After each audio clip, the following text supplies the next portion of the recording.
sejam bem-vindos ao mais um episódio do The Dealers, que vai ao ar toda terça-feira às 18 da noite.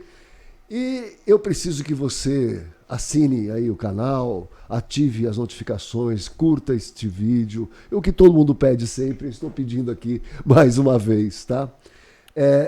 Então, sempre tem uma história nova, sempre tem uma história diferente, sempre tem um convidado mais que especial, né?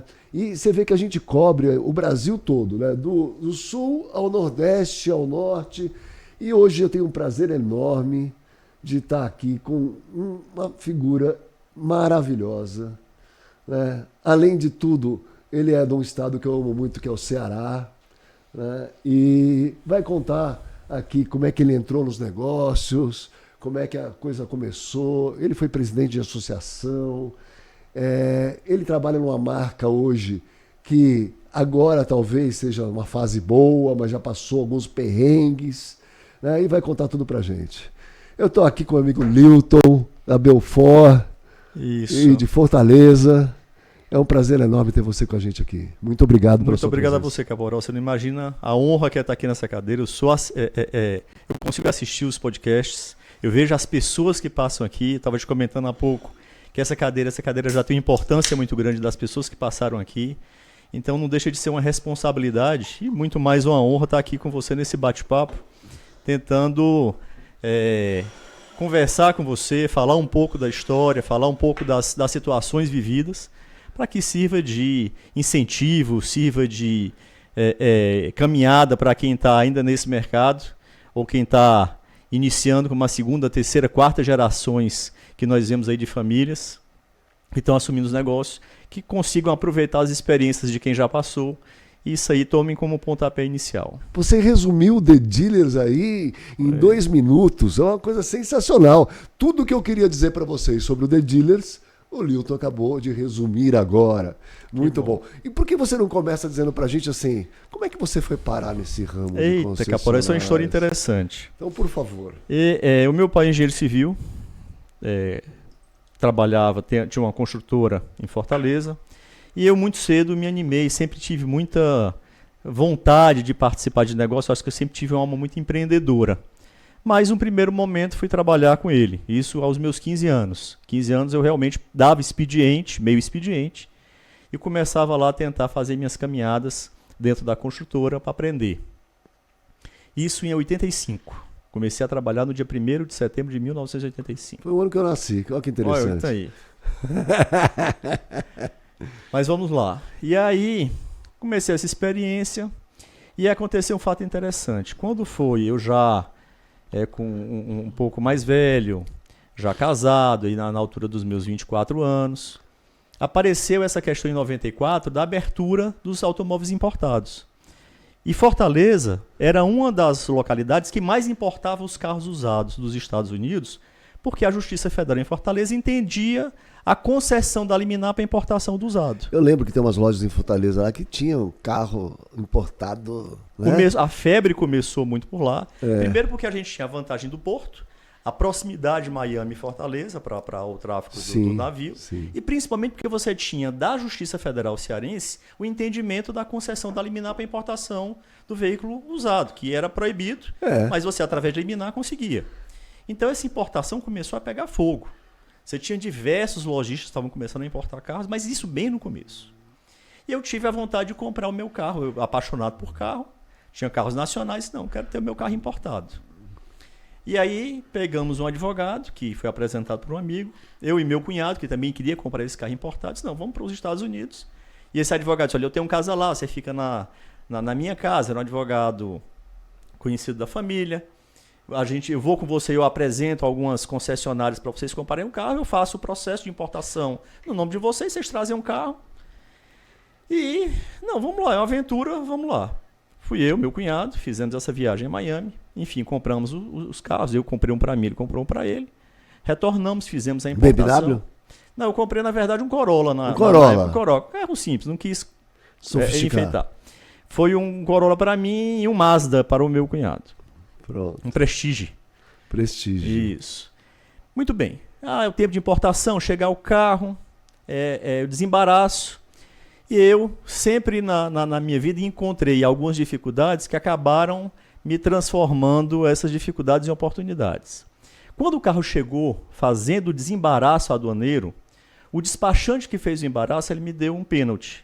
Ele tinha um formulário que tinha que ser preenchido da importação do veículo, e a origem do carro, a fabricação dele era Canadá. Ele colocou Estados Unidos. Ele errou. Errou. Quando ele viu que errou, em vez dele fazer o processo da correção normal desse processo, ele achou mais simples pegar a outra via, rasurar, que era a via da receita, tá certo? Colocou Canadá para desenrolar mais rápido o carro. Resultado, foi pego essa adulteração. Meu carro no porto, para ser liberado, eu sou chamado com um termo de perdimento do bem por adulteração do termo de importação. Eu vou te falar, a decepção de você não ter aquele carro que você queria receber para poder sair, o prejuízo de ser um rapaz novo, eu tinha vendido meu carro no Brasil para poder comprar esse carro, né? Então você junta toda essa frustração, situação, essa frustração, e aí falar com o advogado, não, a gente vai entrar com outra liminar, explicar a situação, vamos fazer a liminar e vamos liberar teu carro. E assim foi feito, ele conseguiu eliminar, mas eu pensei, agora ele falou e foi muito sério. Olha, eu vou liberar teu carro, você vai usar, provavelmente você realmente vai perdê-lo. Então tenta usar o mais possível para diminuir teu prejuízo. Porque você não vai conseguir vender para ninguém, é isso? Eu não vou conseguir vender para ninguém. Mas podia circular. Podia circular, mas ele disse assim, olha, uma hora vão pegar. Uma hora eu vou perder essa ação e você vai ter que entregar o teu carro. E eu saí daquilo, com aquilo na cabeça, Caporal, de um jeito, eu disse, poxa, eu estou aqui, estou curtindo meu carro, beleza, mas eu tenho um patrimônio que não é meu, eu tenho que tirar esse prejuízo aí de algum jeito. E nesse intervalo de estar já andando com o carro e com essa situação na minha cabeça, muitos amigos, na hora que você começa a aparecer com um carro importado, e que sabem da história, que você foi nos Estados Unidos, como é que você comprou conseguiu? Eu quero também. Foi, exatamente. Como é que me explica? Como é que faz? Eu digo, opa, oportunidade. Tem uma oportunidade aqui, né? Mas eu sou formado em administração. E na administração eu fiz muitas cadeiras de direito. E me empolgou muito o direito. E eu já sabia que o liminar era uma coisa provisória. Tanto a liminar para a questão da liberação do meu veículo, pela questão do perdimento, quanto da importação. Como a própria liminar da importação. E muita gente estava fazendo isso. Comprava o carro por liminar, você podia transferir. Mas eu digo, eu sei que a liminar é provisória. Você tem uma decisão em primeira instância, em segunda instância, recurso. Isso demora 10 anos, mas se lá na frente isso der para trás, né? Se lá na frente a coisa não funcionar, como é que fica? Por mais que eu ganhe num carro, se eu tiver que responder por esses carros aqui, aí fui conversar com algumas pessoas que estavam vendendo carro, não, assina um termo, eu digo, rapaz, eu estou começando a minha vida empresarial, tenho um nome da minha família, como é que eu vou fazer, por mais que a pessoa assine um termo, já vendeu para 2, 3 na frente, o camarada vem, perdeu o carro, vem retornando até o importador, eu digo, eu não quero isso para mim não, mas eu não quero perder a oportunidade, então vou fazer o seguinte, eu cheguei para as pessoas amigas, num primeiro momento, amigas e famílias, dizendo o seguinte, olha, existe esse risco aqui, eu faço a importação no teu nome. Eu cuido de toda a parte processual. Eu te apresento o advogado, eu acompanho, eu vou para os Estados Unidos, eu escolho o carro. Você me dá mais ou menos a faixa de preço que você quer, os 2 ou 3 modelos que você deseja. Você vai comprar muito mais barato do que você compraria aqui. E eu vou te cobrar um valor fixo, independente do carro, para poder fazer todo esse trâmite. Entrega o carro no Porto de Miami e a transação final aqui te apresenta o despachante, te apresenta o advogado e você faz. E o pessoal começou a topar. E aí meu cunhado, que tinha feito essa primeira viagem comigo, disse, não, eu estou junto, tem outras pessoas que eu também conheço, somos nós dois. E aí fomos para a primeira viagem, na primeira compramos poucos carros, e aí as coisas começam a acontecer. Conhecemos um lojista brasileiro, em Miami, que ele disse, olha, como vocês estão com esses projetos, nós temos aqui nos Estados Unidos os leilões. Isso. Né? A gente compra muito mais barato. Então, em vez de eu te vender o carro, você também vai me pagar uma comissão, eu vou para o leilão contigo, a gente arremata os carros, né? Eu recebo minha comissão, você recebe a sua e o cara na ponta vai comprar um carro muito mais barato. E assim a gente começou a fazer, Caporal. Era uma semana nos Estados Unidos, eu lembro como se fosse hoje. Miami. Era o seguinte, eu ia na segunda-feira, desci em Miami, primeiro leilão que a gente ia era o de Orlando, na terça-feira.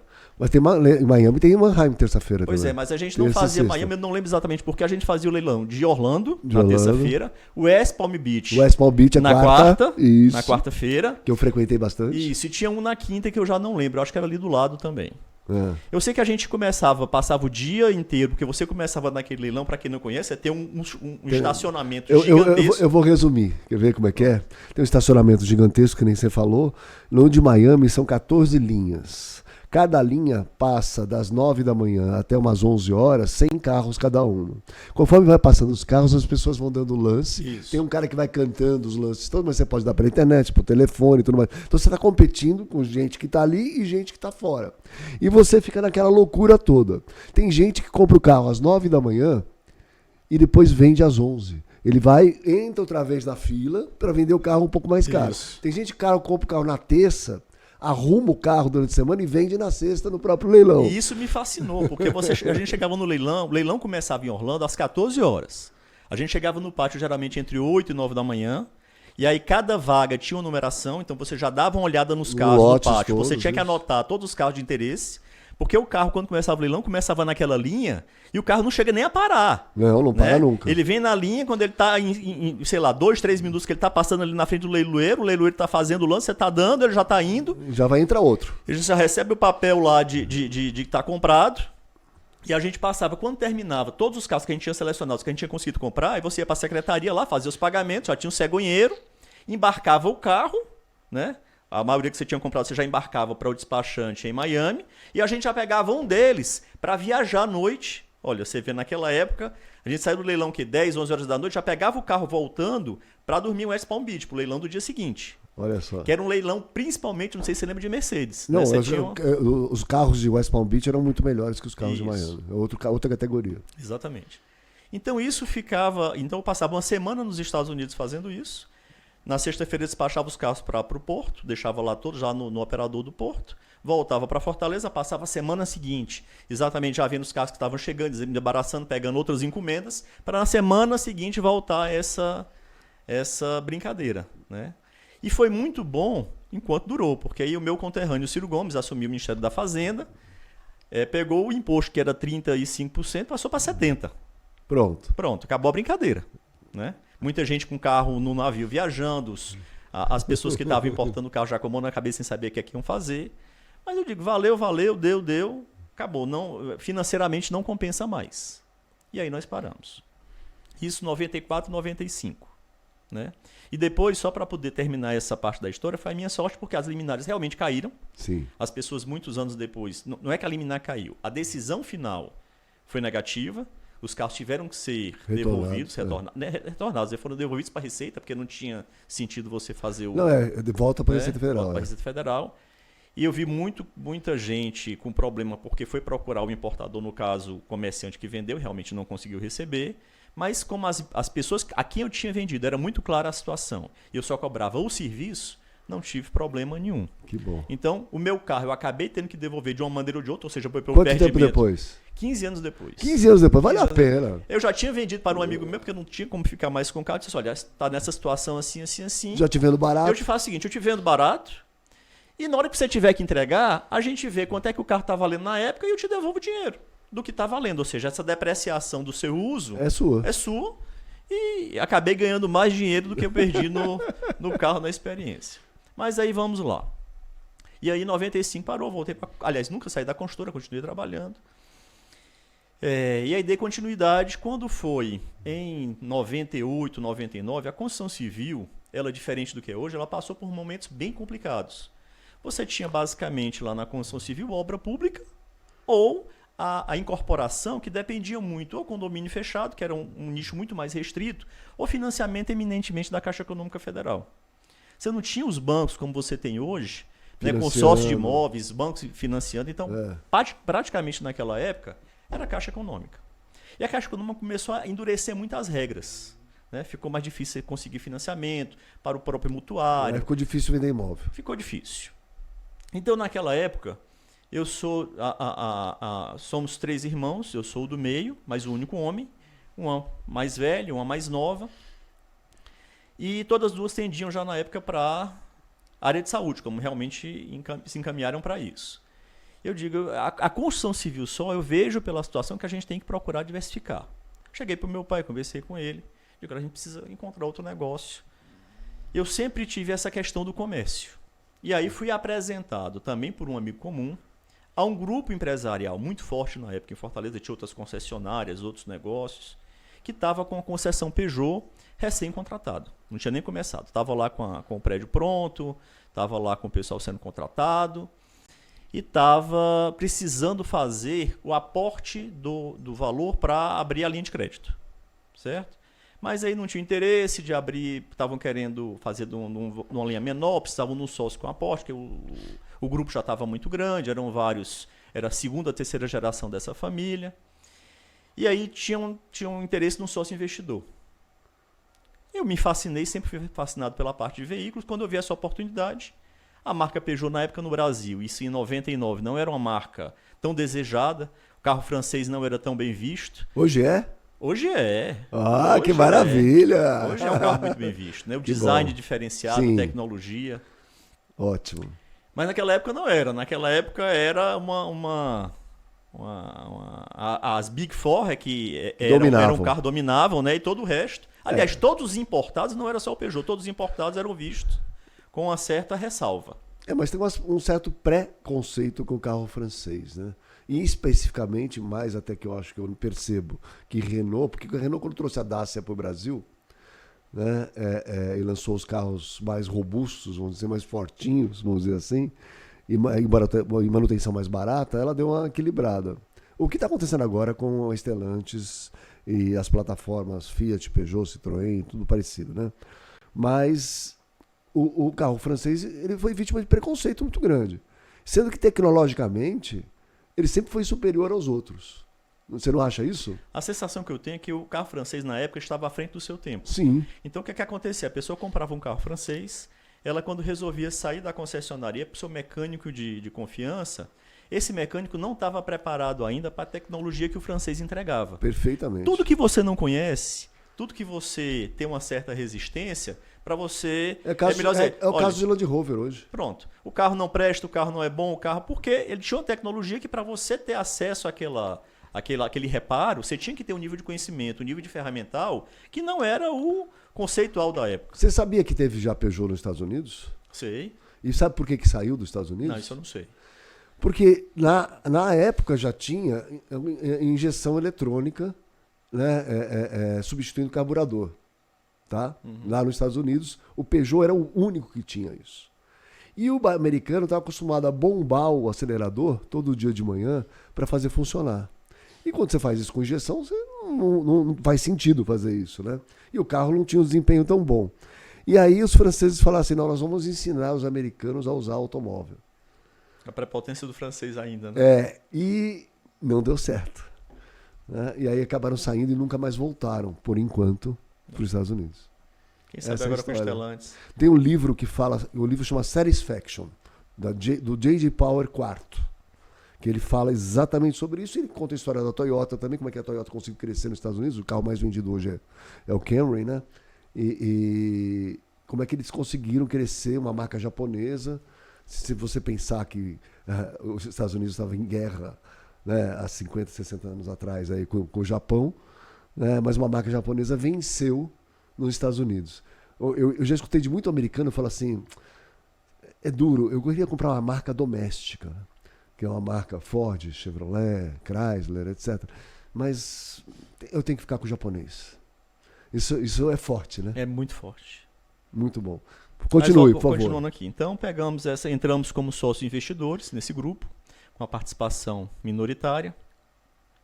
E a minha participação nesse grupo era mais acompanhar a gestão. Eu ia 2 vezes por semana na concessionária. Era só Peugeot? Era só Peugeot. Tá? Então, esse grupo empresarial, conosco como sócios. Com 6 meses, o grupo quebrou. Passou por dificuldades financeiras. O grupo empresarial que detinha... O grupo empresarial. Que era o nosso sócio lá. Né? Passou por dificuldades. E essas dificuldades, logicamente, reverberaram na concessionária. Então, imagina a situação. Eu, num sábado de manhã, recebi uma ligação que tinha um auditor na concessionária, querendo falar com o responsável financeiro, não estavam localizando a pessoa, resolveram ligar para mim, eu fui lá, era só um auditor para poder bloquear todo o estoque, né, porque a concessionária estava em débito com a montadora. Você não sabia de nada? Eu não sabia, é como eu digo, eu acompanhava os números lá, via o dia a dia, E não tinha essa ideia de como é que a coisa... Para ser sincero, eu não sabia muito bem como funcionava. Eu não sabia o que era um forplan. Eu não sabia como é que a coisa funcionava. Fui lá, recebi. Foi um susto, né? Claro. E aí na segunda-feira tinha uma reunião da Peugeot em Recife. Eles faziam muita reunião regional com os diretores. Eu fui para essa reunião. Já estava escalado para ir. E ao final da reunião, os 2 diretores... Disse, não, Leuto, fica aí, a gente quer conversar com você. E me chamaram, porque a reunião era sobre consórcio, por isso que eu tinha ido, que era uma questão mais financeira, de lançamento que eles queriam lançar. E disse, olha, eu quero resolver a situação da tua concessionária, porque está acontecendo isso, como é que nós vamos resolver.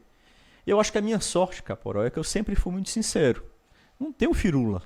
Tá? Expliquei, olha, aconteceu assim, assim, assim, assim, contei a história toda, entramos de boa fé, o grupo deve ter passado por dificuldades, quero resolver, mas estou aqui de mãos atadas. Eu preciso me situar primeiro do que é que está acontecendo para poder tomar uma decisão. Para tomar uma decisão, tá? E ele, não, perfeito, a gente vai ver com você, vamos marcar, daqui a 2 semanas a gente marca uma reunião em São Paulo, vamos marcar com todo mundo, ver como é que a gente faz. Só que aí... Montadora, você sabe como funciona, né? Diante desse cenário, já começaram a prospectar um novo concessionário na cidade. Claro. Né? Era o único da cidade? Nós éramos o único. Tá. Já começaram a prospectar outro e já tinha gente interessada. E já estava a coisa já começando a andar. E aí eu fui para essa reunião em São Paulo e já entendendo o que eles já queriam fazer, é o seguinte, como é que você vai pagar a conta? Né? E eu na minha cabeça, poxa, vamos perder o dinheiro investido. E ainda tem uma dívida. Vamos ficar com dívida para poder pagar, né? E aí, conversando com o papai, disse assim, olha, você me meteu na confusão, você me tira dela. Né? Tá aí, vá lá, resolva. Eu digo, gente, olha, eu não sou do ramo, eu não entendo, eu não tenho know-how para tocar uma operação dessa. Não tem sentido colocar dinheiro aqui para saldar uma dívida, para tentar salvar a operação, mas me dê a oportunidade de vender a concessão. Eu só quero recuperar o dinheiro que foi investido, ou então o mais possível, tá certo? E não ficar com a dívida. Mas me permitam operar e criem uma condição mínima que eu possa operar, porque vender uma empresa em funcionamento é uma coisa. Fechada é outra. Né? Vocês lacrarem lá, baixarem a porta, ninguém vai comprar, lógico. E eles me deram essa chance. E aí, logicamente, alguns empresários locais, inclusive o que estava interessado na marca, foi o primeiro que a montadora disse, não, vai lá conversar com ele, paga lá alguma coisa pela concessionária, resolve a questão. Mas, logicamente, também o empresário está entrando com a situação dele. Olha, eu vou te ajudar, eu te compro um ferramental, né, as peças, né, o estoque que você, por acaso, tenha. Isso aí, Caporó, representava 30% do tamanho do problema. Eu digo, poxa, se eu não tiver alternativa, mas você perder 70% assim, do investimento com que tem que ir. Porque pagava o que a gente estava devendo, ainda sobrava um pouco. Ainda faltava um pouco que tinha que completar e o que tinha se investido se perdia. E aí comecei a procurar, e um amigo também comum, que era na época do governo do estado, estava com um grupo de portugueses fazendo investimentos imobiliários na cidade. Você lembra naquela época? Isso aí foi 2001. Hotéis. Nós inauguramos a concessionária em 2000, né, final de setembro de 2000 já foi esse problema financeiro, e em 2001 eu fui apresentado para esse grupo. E por coincidência, era um grupo de empresários do ramo automotivo em Portugal, Lisboa, que ainda existe, tá certo? Ainda existe lá. Então ele me apresentou, disse, olha, eles querem conhecer, porque também são do ramo automotivo lá. O grupo hoje lá é o SGS Car, né? São várias marcas, e eles querem conhecer, querem conversar com você, querem trocar experiências. E marcaram, eles foram fazer a visita lá. E eu conversando com eles, olha, eu não vou poder te contribuir muito. Aí contei a história, eu não tenho experiência, estou passando por esse momento assim, assim, assim. Eu acho que o cara despertou e disse, olha, eu tenho interesse em vir para o mercado brasileiro. 2001, o euro com uma valorização muito boa. O mercado era um mercado que gerava uma visão de futuro muito boa. Então a gente quer vir para o Brasil, a gente compra. Ótimo. Expliquei a história toda, maravilha. Eles contrataram uma auditoria, né? Mandaram para lá, viu que o que eu estava apresentando era verdadeiro, então criou uma relação. Português, você sabe que tem muito isso. Ele desenvolver a confiança é um pouco mais complicado, mas uma vez que ele adquire a confiança, fica mais fácil. Então, com a auditoria que ele fez, ele encontrou exatamente aquilo que eu tinha colocado. Ele disse, a gente paga o que você colocou, eu assumo aqui a dívida da concessionária E você não vai nem ganhar nem perder. E para mim tá ótimo. Melhor dos mundos. Levei para a Peugeot os candidatos, mandaram a documentação para o banco, Peugeot aprovou. Maravilha, vamos tocar a vida. Agora eu tinha uma questão, eu disse, olha, a gente é de fora, eu tenho que arranjar um executivo, trazer para cá, nacionalizar o cara. Então é o seguinte, como bem ou mal, você conhece pouco, mas a gente viu que você é uma pessoa que tem conhecimento financeiro, é bem preparada, a gente compra, mas no contrato você assume ficar 1 ano na direção da empresa. Nós precisamos de um sócio brasileiro que possa representar com o CPF a empresa, tá? Você fica aí sobre a nossa gestão, a gente vai lhe dar todas as informações e você vai tocar de acordo com a nossa informação, mas você tem que ficar 1 ano, que é o tempo que a gente precisa para mandar um profissional para cá. Naquela situação, Caporal, eu digo, tá feito, eu preciso resolver o problema. Tá? Falei com o meu pai, disse, olha, vou me afastar durante 1 ano, vou ter pagamento de um salário lá, mas daqui a 1 ano eu estou de volta e o problema está resolvido. Eu disse, tranquilo, vamos em frente. Passou o 1º ano, nada desse executivo. Passou o 2º, 3º, o 4º.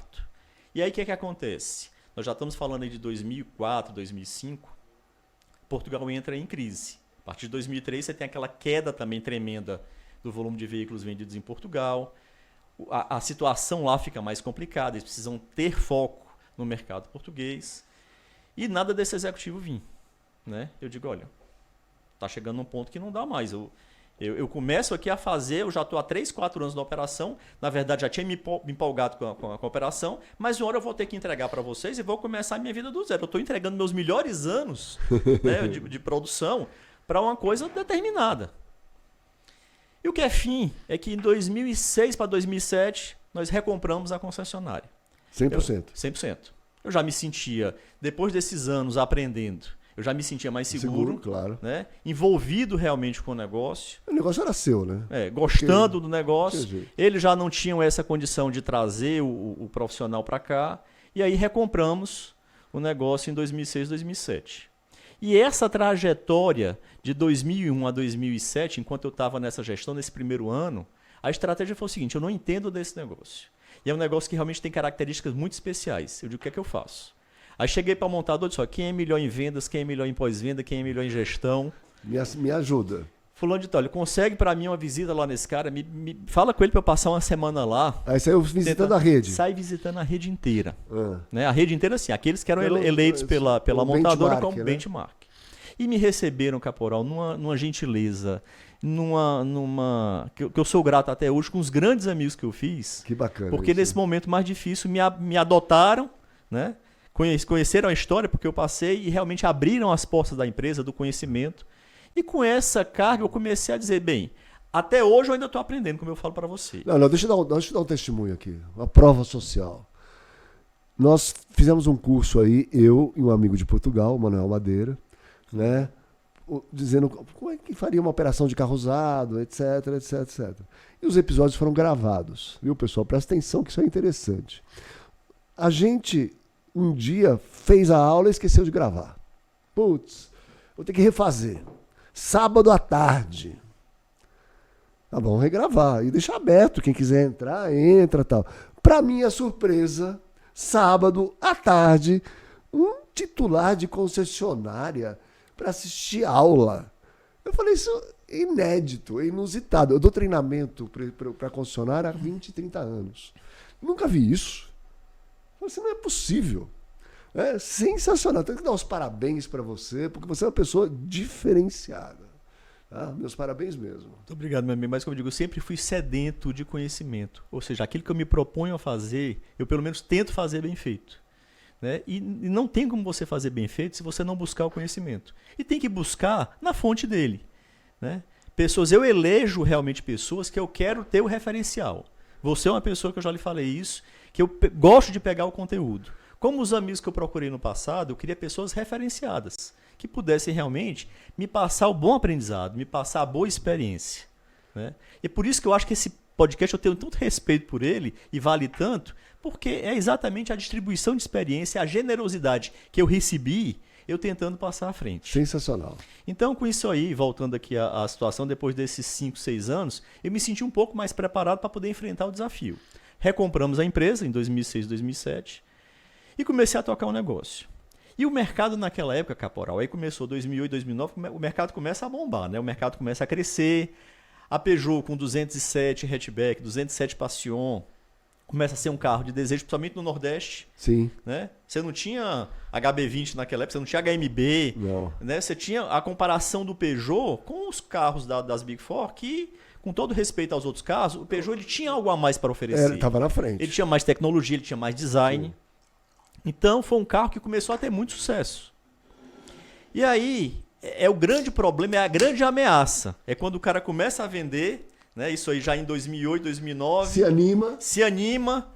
Aí o cara pensa, pô, sou o cara. Né? Acertei aqui eu vou dar show. Vou crescer. Né? O mercado 2009, 2010 a gente chegando ali a 3 milhões de veículos. Projeção para 2015, na época, eu lembro que já se falava, os analistas, vamos chegar a 5 milhões de veículos. Isso. As fábricas vindo, as marcas trazendo as fábricas para o Brasil. Né? O melhor dos mundos. Melhor dos mundos. Eu digo, opa, eu tenho que crescer aqui. A hora de crescer é essa.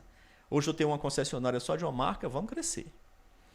E aí, logicamente, naquela época que todo mundo muito empolgado, você concorrer com concessões para grandes grupos é uma concorrência meio complicada. Para você crescer em Volkswagen, GM, Sim. Fiat, já estava a coisa mais ou menos sedimentada. Então eu tenho que ir para algum entrante, como eu fiz com a Peugeot, eu quero repetir a fórmula. A Peugeot na época não era tão conhecida, ninguém queria, deu certo. A China está falando que vai vir para o Brasil, vai trazer carros, já tem um movimento. Eu digo, vou lá na China, dar uma olhada nos carros lá. E fui para a feira da Canton Fair, 2009. Me empolguei com aquilo. Primeiro porque a feira realmente é fantástica. E aí comecei a ver as marcas, e a quantidade de marcas que tinha, você ficava meio atrapalhado. E aí comecei a conhecer, e me chamou a atenção a Chery. Porque a Chery era uma marca que era nova lá, mas das que vinham para o Brasil, porque na época estavam vindo Brilliance, Chery, Lifan, né? A Great Wall estava com uma pequena experiência com o importação de Brasília. E eu via que das que estavam falando que viriam para o Brasil, a que tinha mais potencial era a Chery. Eu digo, eu vou me aventurar nesse mundo. E aí? E aí fui nomeado Chery em 2010, ainda com o importador, que era a Venco. Tá? Veículos QQ, Seller, o Tigo, geração antiga, né? O Seller tinha um hatch e o sedã, mas a grande chamada era o QQ. Era um carrinho pequenininho, motor 1.0. Agora, Caporó, naquela época, 2010, ar-condicionado, vidro elétrico nas 4 portas, sensor de ré, painel digital, né? Por R$23 mil. Isso era na época o preço de um Uno Mille. Então, Uno Mille pelado. Pelado. Pé de boi, como o mercado chama. É isso aí. Né? Então, foi um sucesso o carrinho. Né? Foi um sucesso. Naquela época eu comecei a vender 70, 80, passei para 90 carros mês. Então, o que vinha mais de Seller e de Tigo era uma maravilha. De tão boa a vida que estava, 2011, 2012, vem Inovar Auto. Né? Jack entra no mercado, entra de forma muito forte. As marcas, logicamente, têm que ter uma certa proteção pelo investimento que fazem. Acesso ao governo, legislação, passa lá o corte. Agora vamos ter que taxar essa importação. Você tem um volume de importação, passou disso. A história se repete. A história se repete. Né? O que acontece? Naquela época, a Chery fez uma conta muito fácil. Teve um partido político que entrou na época contra a medida para ganhar pelo menos os 90 dias, que era 90, obrigatória para o início de um tributo. Porque na época que eles colocaram que foi outubro, era para validação imediata. Olha só. E aí saiu realmente uma decisão judicial que não tem que esperar os 90 dias. O que é que o importador e a Chery fizeram? Não, vamos fazer o seguinte. Nessa realidade, nós vamos pegar toda a produção da Chery destinada ao mercado internacional, vamos canalizar toda ela para o Brasil, vamos abastecer todos os concessionários, pelo menos por 6 meses de vendas, porque em 6 meses a gente vê como é que o mercado vai se comportar, a gente se adequa, vê nova estratégia, vê o que faz. E assim foi feito. A Chery conseguiu com o Banco da Ecoval uma linha especial para poder financiar os concessionários. Nós éramos na época já 120 concessionários da Chery. Vamos abastecer todo mundo e aí vamos tocando a vida. E aí, é outra característica minha. Quando eu tenho o desconhecido pela minha frente, eu vou para os 50%. O cenário que eu não conheço, eu tento ir pelo médio dele, porque se der errado, eu tenho chance de corrigir. Tá certo? Se der certo, eu pego pelo menos metade. Então, eu vou me colocando. Eles queriam me colocar naquela época quase 600 carros. Nossa. Para os 6 meses. Era mais ou menos 90 por mês, 90 e pouco, então vamos colocar 600 carros. Eu fiz a conta, eu digo, não vou nisso não, eu vou colocar... 300. Eu peguei 250 carros. Isso, eu disse assim, bem, 250, se eu vender em 3 meses eu vou ficar sem carro, paciência, eu vou ter que me adaptar. Se a coisa não for tão rápida, eu cumpro os 6 meses que era o previsto, porque tinha que pagar o banco da Ecoval em 6 parcelas mensais, né, esse estoque. Caporal, em dezembro, 31 de dezembro, começava a valer a nova regra. Eu estava com estoque, já tinha o estoque todo importado, estava com meus 250 carros dentro de casa. Eu te falo, eu vendia 80, 90 carros por mês. Em janeiro eu vendi 7 carros. 7. E aí, mas por quê? Aí eu vou te explicar. É o que a gente não consegue enxergar. O que é que eu pensava? Não, vou pegar os carros, vou vender pelo mesmo preço. Estou vendendo. Então vai continuar sendo um sucesso. Continua igual. Mas tem um detalhe que a gente não lembrou. O financiamento. O meu carro era extremamente dependente de financiamento. O que é que os bancos fizeram? Carro share. Com esse novo aumento, não vai funcionar. Essa marca não vai ficar por aqui. Eu vou financiar um carro, daqui a 12, 24 meses eu vou ter uma bucha na mão, não vou ter garantia real. A marca já vai ter saído do Brasil, tá certo? E eu não vou ter garantia nenhuma. Aí ninguém aprovava? Ninguém aprovava. Não aprovava. O próprio consumidor começou a retrair. Porque, logicamente, o concorrente já estava com o discurso pronto. Claro. O cara ia olhar um QQ, ia olhar um Fiat Uno pelado, mas o cara dizia, tudo bem, meu carro aqui, seu carro tem isso. Mas acontece que o imposto agora é tantos por cento, a empresa já está falando que vai embora do Brasil, que não vai ficar, que isso. Aí o consumidor recuava. Aqueles que vinham, o banco não financiava. Aí você ficou com 250 carros. Que consegui vender em quase 3 anos. 3 anos? 3 anos para vender esses carros. Nossa. Tá certo? Tendo que pagar, aí tive que pegar todos os recursos para poder pagar. E aí é que eu lhe falo como são as coisas. De 120 concessionários na época de 2010, 2011, 2012, pelas minhas contas tem hoje 15 que ficaram realmente nessa nova fase. Todos os outros, ou grupos que resolveram realmente pagar e assumir o prejuízo e fechar, e alguns até voltaram nessa nova fase, Sim. Mas muitos colegas que realmente não conseguiram atravessar a dificuldade. E você fez o quê? Não, eu consegui me sustentar, 3 levar. anos. Só que na época eu tinha pego o Sherry, peguei 100 alto, Taunay Topic, né? Para poder entrar nesse mercado de carrinhos, e tinha pego o Subaru. É corajoso. Né? Naquela época, como eu digo, eu estava me sentindo o cara. Esse é o problema. Tá certo? A grande lição de humildade foi exatamente essa. Abri Peugeot em Juazeiro do Norte, que é a cidade mais forte do estado depois da capital. E a Peugeot começou a mudar o cenário dela, já não passava a ser uma marca de volume, né? Quando começou a HB20, os produtos que ela resolveu fazer realmente uma mudança de produto, ela passou para carro mais de nicho, né? Ela se definia como a generalista premium. Né? Mas estava mal posicionado de preço. Mal posicionado, ou seja, o volume realmente encolheu. Deixa eu contar um caso interessante. Nessa época da Sherry, um amigo nosso que já esteve aqui chegou para mim, Caporal, quero uma reunião com você. Eu falei, tá bom, bora. Eu tô com esse projeto aqui, ó, para abrir uma marca alemã, né, uma marca alemã premium, e a Sherry. Mas a Sherry está oferecendo tantas condições para mim, etc, etc. Eu falei, você já foi comigo? Eu fui com ele para a China uma vez, acho que fui umas 3 outras, né? Eu falei, espera, vai para a Alemanha, você não vai escolher uma das duas? Na Alemanha você não vai ter erro. Vai ser seguro, né? Pode não ter volume que você espera, tal, mas vai dar certo. O que ele fez? Foi com a Sherry. Aí ele voltou aqui, 10 anos depois, assim, Caporal. Você tinha razão. Você tinha razão. Se eu tivesse aberto a alemã, eu estava muito mais sossegado até hoje. Eu, na época, não tinha alemão para escolher. Eu, como concessionário que era de uma marca só, por mais relacionamento que eu já tinha conseguido criar, eu não tinha tanta abertura assim. Então, era aquela chance ou aquela chance. Né? E não me arrependo, porque na época, se você analisa o potencial que tinha naquela época, foi a decisão acertada. Claro. A grande habilidade é para você verificar que a decisão acertada não foi tão acertada assim e você ter o sangue frio de dizer, vou corrigir. E como é que você corrigiu? Como é que eu corrigi? Aí tive que fazer aquele... subir a escada, eu pensei que era difícil. Porque você começa a crescer, começa a estruturar o grupo, começa a criar posições, né? Você tem aquele dia a dia maluco. Mas o equilíbrio difícil é quando você está descendo a escada. Né? Primeiro porque você acorda todo dia com um baita de um problema. E eu me convenci que eu tinha que trabalhar aí 2, 3, 4, 5 anos para ir minimizando o problema até tentar zerá-lo. E não é fácil. Você, quando acorda de manhã, para ter o estímulo de realizar, de fazer a coisa acontecer, de fazer os números aumentarem, é estimulante. Mas quando você acorda todo dia vendo a situação... Eu sei bem o que é isso. É muito complicado. Exatamente. Né? Mas você não pode perder o foco, não pode perder a disciplina.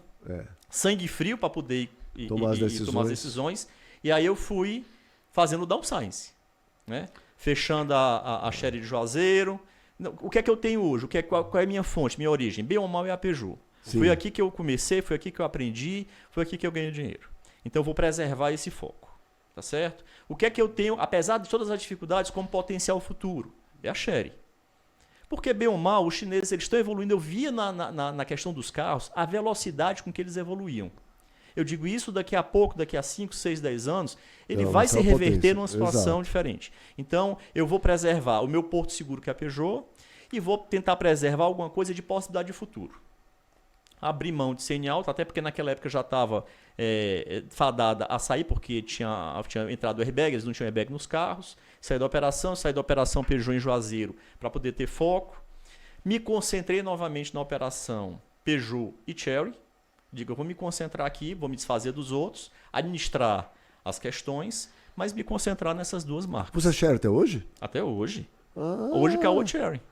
Eu estou dizendo, dos 120 concessionários. Ficaram 15. Ficaram 15. Dessa Você primeira foi um leva, deles. eu sou um deles que estão nessa e segunda leva. E hoje você está surfando numa onda boa. Exatamente. Com produtos excelentes. Hoje é outra realidade. Outra realidade, tá. É isso aí. Muito então bom. Essa época foi uma época muito difícil. Mas aí vem a outra parte da minha história de vida, que é a parte associativa, que você comentou no início. Então. Né? Querendo aprender da atividade, passando por essas dificuldades. Então, quando você é pequeno, Caporó, e você passa por essas situações, você sente a necessidade de ter algo maior, algo que você possa se unir para você ter força. Às vezes, eu acho que grandes grupos no passado não sentiam tanto nessa necessidade, eram autossuficientes, e mesmo hoje sentem a importância que tem FenaBrave, Sincodiv, associações de marca. A vida associativa ela é fascinante, ela agrega muito, mas, mesmo assim, ser presidente de uma associação não é muito tranquilo, vamos dizer assim, né? É complicado, né? Uhum. Você acaba perdendo, às vezes, foco do teu negócio. Você tem um problema maior que é a logística, né? Porque para vindo para São Paulo e voltando, não é tão simplesinho assim, né? Demora e tal. Mas conta aí, como é que foi? Mas vamos lá, exatamente no meio desse cenário, quando eu comecei essa jornada de aprendizado, eu já também me aproximei da Associação Peugeot, que também grandes amigos na época o presidente era o Roberto Fiuza, que até hoje é a alma da Bracop, é o querido. É um querido. Né? Foi quem me acolheu pela associação, na época presidente da associação, me levou para dentro da associação, comecei a conhecer, comecei a ter relacionamento com o pessoal. Cheguei a vice-presidente do Roberto Fiuza, e quando foi em 2015, eu no auge dessa bagunça, né, dessa reestruturação, aí o Roberto estava vendendo a concessionária dele, né? A gente tinha que ir para uma eleição, e a gente, na reunião de diretoria, indicaram o meu nome e digo, olha, eu não. Aquele susto que você toma, não é para mim. E falei sinceramente, com o coração aberto, eu não estou preparado para isso. Eu não tenho estofo, eu não tenho capacidade de liderar um grupo de concessionários com decisões tão importantes que eu acompanhei.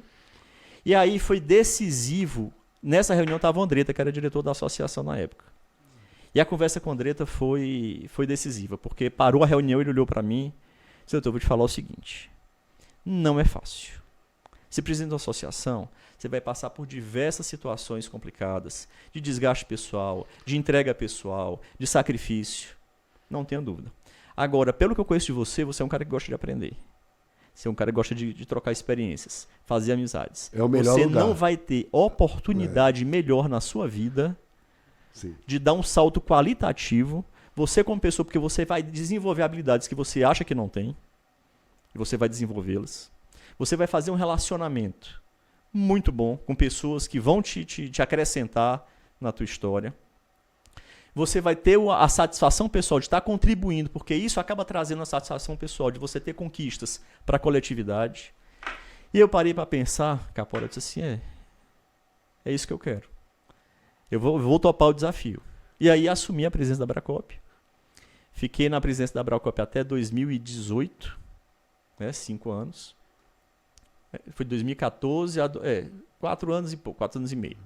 2018, quando eu passei para o Eustáquio, né, que assumiu a presidência em dezembro de 2018. Hoje é o Eustáquio presidente? Não, hoje nós passamos por uma nova eleição agora há 2 meses atrás. O presidente hoje é o Fernando Toffol, né, que é do Paraná, que também Continuou no Paraná. Continuou, até porque aí as histórias interessantes.